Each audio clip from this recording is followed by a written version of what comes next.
How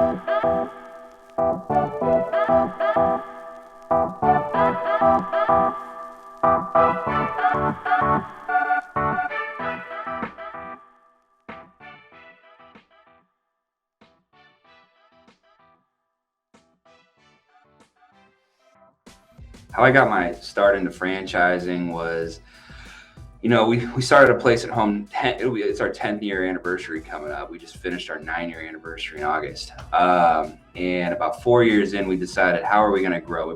We built a nice local business here, and how can we grow it on a mass scale? And, between me and my business partner, Jared Evanish, we decided franchising was the way to go.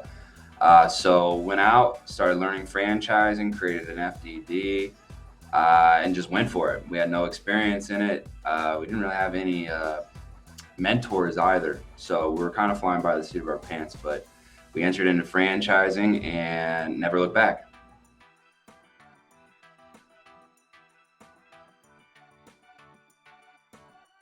I love the growth opportunity, honestly. Selfishly as a or I'm supposed to repeat. Hold on, take a minute back. Uh, what do I love about the franchise industry? Personally, is the growth opportunities for myself and my company. When I first started franchising, it was all about a place and home, and we've evolved.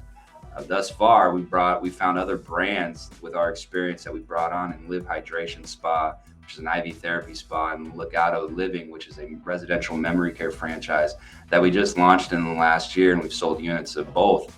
Sure, we're about to do our first deal in Legato Living, and that to me is what I love about this industry, is that there's a lot of growth opportunity. Once you get the experience in franchising and you're good at it, you can use that to grow other things, and people like to partner with you because of that experience. Like I said earlier, we didn't have experience. We also didn't look for partners to help us with franchising. Jared and I just bulldozed right through it, figured it out, and now people are coming to us saying, how did you do this? And then we've been able to take more brands on as individuals, me and Jared, and are growing them.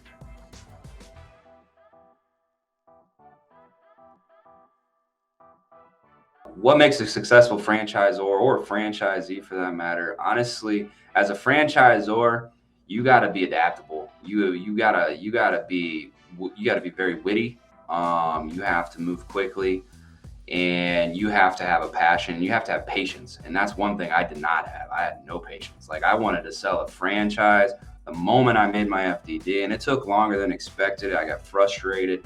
But I just stuck to the process, and as I stuck to the process, we started developing franchises. Right? It's funny. I'm working with these two other brands now that I mentioned earlier. Immediate satisfaction was expected by them, and the good thing about me being a part of that with them and Jared is that we went in there saying, guys, listen, this could take 4 or 5 months to sell our first one, to award our first franchise. And we set that expectation so they didn't have that pitfall we had. But to be a good franchisor, you got to have guts, you got to have vision, and you got to be patient. As a franchisee, you got to be an executor, right? Us as franchisor put all this work into making manuals and procedures and how to do this and how to do that. Just follow it. If you follow it, if they're really good as a franchisor and they've done it and built $1 million single unit locations, follow what they put down. And if you can execute and be passionate about what you're doing, you'll be a good franchisee. Promise that.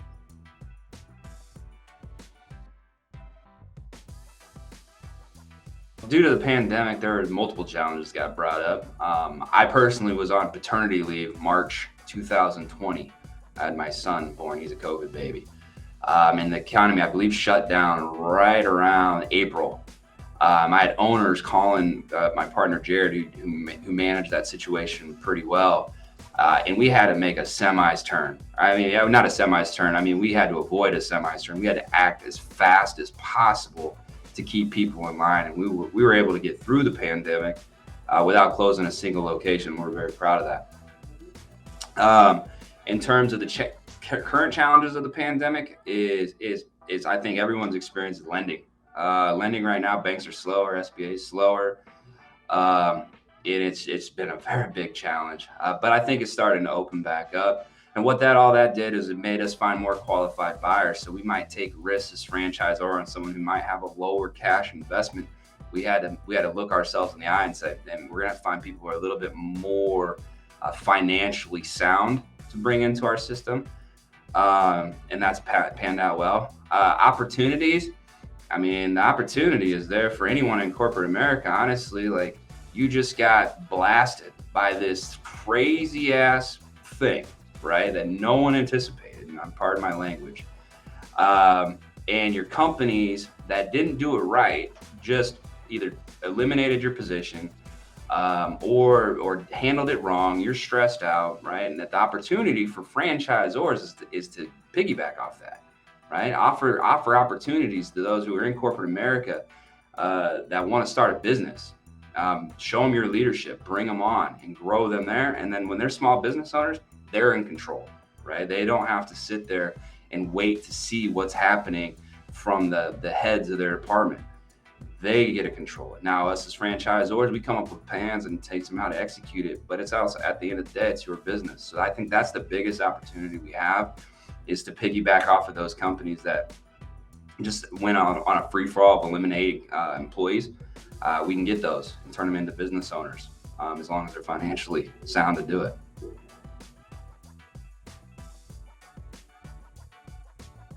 What advice would I give to any new and up and coming person getting into franchising as a franchisor? I said it earlier. You got to be patient. It might look a little scary right now with the pandemic and in the uncertainty, but people are buying franchises. Don't be scared. Like I said, you got to have guts. Stick to your plan. Reach out for advice. I mean, you can reach out to me on LinkedIn. I talk to everybody, right? So, I'm a person that if you help enough people achieve what they want in life, I think I'll achieve what I want in life, right? And that's the motto that I live by. So don't be afraid to ask for help. Don't get frustrated. Stick to your plan and execute, and it'll happen. Just be patient. That'd be my number one piece of advice.